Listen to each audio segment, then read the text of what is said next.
Hello, we fixed everything, and today I will show you how to see and check if you have any noise coming from the washing machine or where it's coming from. First thing to check at, is it coming when the machine is spinning, or it's coming when the machine is actually draining and it's spinning maybe slowly. Yeah, this sound is when the machine is spinning all the time. Yeah, so there is a problem when it's spinning at high speed. There is a little bit of problem. We can't feel anything like this when we shake it, so we will check on the back.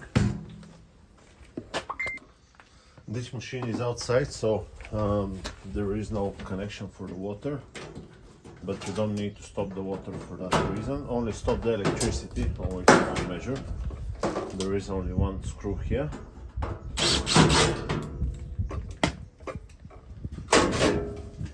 How you remove most of the lids.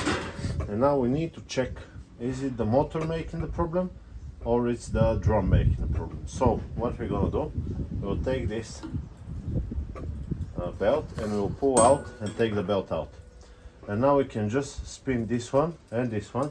Let's spin this one if we can hear any problem. No, nothing. It spins nice and freely without any grinding.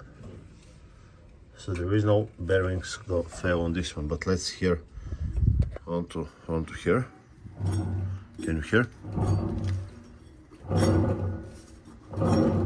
This is definitely our problem. Well, that's how you can check. The drum is failed. I recommend replacing the washing machine. The bearings is failed. You can replace it or make a video now on how to replace it, but still, best choice I think is to replace the washing machine, and this is an old one, so it can be replaced on the new ones. It's very hard. I hope this video has been helpful to you, and we'll see you on to the next one. Bye bye.